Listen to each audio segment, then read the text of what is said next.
Hello everyone, and welcome back to the channel. In an alarming trend, the number of people trying opioid drugs is increasing, despite the obvious dangers. Here are some Hollywood celebrities who have fallen prey to drugs at some point in their life. Number 1. Philip Seymour Hoffman.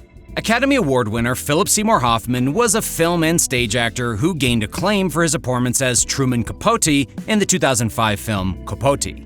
He later went on to star in other Oscar-nominated films, including Charlie Wilson's War and Doubt. At the time of his death, he was almost finished filming the final film in the Hunger Games series. In 2006, Hoffman revealed in a 60 Minutes interview that he had entered rehab and reached sobriety at a young age, just 22. "You get panicked," he said. "It made me worried if I was going to get to do the kinds of things I wanted to do in my life. I was putting myself in situations, in predicaments that were dangerous." Hoffman battled addiction his whole life, and he died in February of 2014 at the age of 46. His official cause of death was combined drug intoxication. Number 2. Russell Brand. English comedian and actor Russell Brand speaks openly about his drug use. His drug use is frequently mentioned as part of his stand-up act. He began using drugs at age 16 after leaving his mother's home. Brand has described his first experience with heroin as blissful. "I cannot accurately convey to you the efficiency of heroin in neutralizing pain. It transforms a tight white fist into a gentle brown wave," Brand told The Guardian. In December 2014, he tweeted that he was 12 years clean and sober. Good for him. Number 3. Robert Downey Jr. Robert Downey Jr., teenage heartthrob turned Iron Man superstar, has lived a very public battle with heroin and drugs. After being introduced to drugs by his father when he was just 8 years old, the actor was in and out of jail for various drug charges between 1996 and 2001. "All those years of snorting coke, then I accidentally got involved in heroin after smoking crack for the first time," Downey told Rolling Stone. "I finally tied my shoelaces together. Smoking dope and smoking coke, you are rendered defenseless. The only way out of that hopeless state is intervention." In 2003, Downey entered rehab and brought his years-long addiction to an end. Number 4. Corey Feldman.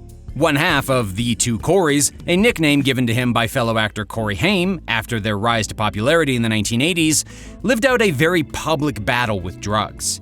In his 2013 memoir, Choreography, the actor described sexual abuse by a family friend.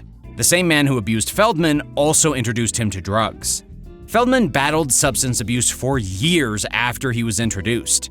In 1990, he was arrested for heroin possession. Following the abuse, his addiction dramatically worsened. "And that's when I really took the plunge, after I got off the coke, after I'd already had a stint with crack," Feldman told the Huffington Post in 2013. "Then this other girl broke up with me, and then the guy who was the pedophile, whose name I had to change in the book, who introduced me to every one of the drugs I ever tried, said, 'Hey, why don't you try heroin?'" Number 5. Carrie Fisher. Carrie Fisher's most iconic role was as Princess Leia in the Star Wars franchise. For many years, Fisher also battled drug addiction. Fisher later revealed she started using drugs, including heroin, as a type of self-medication to control the manic side of her bipolar disorder. "Drugs made me feel more normal," she told Psychology Today. "They contained me." In a 2016 question and answer interview with Rolling Stone, Fisher detailed her drug use, including experimentation with heroin. Rolling Stone asked, "Are there any drugs you wish you'd never touched?" The actress answered, "The stronger of the opiate class, I would say heroin. I snorted that. I never did it the full-on way, which is basically what you do when you're trying to kill yourself." In December 2016, the actress died at age 60 of cardiac arrest. Her mother, actress Debbie Reynolds, died the following day. Number 6. Cory Monteith. Before he was a star in the hit television show Glee, Cory Monteith was battling the bright lights of another kind, addiction. In an interview with Parade, Monteith said he was skipping school to get drunk and smoke pot by age 13. "Anything and everything, as much as possible," he said. "I had a serious problem." At 19, his friends staged an intervention, and Monteith worked to get clean and sober. He got a job, took acting classes, and soon landed a high-profile spot on a popular musical show. Then, unfortunately, the addiction returned. In 2013, he checked back into rehab, but he died of combined heroin and alcohol toxicity in July of that year. That brings us to the end of today's video. Did we miss something? Let us know in the comments down below.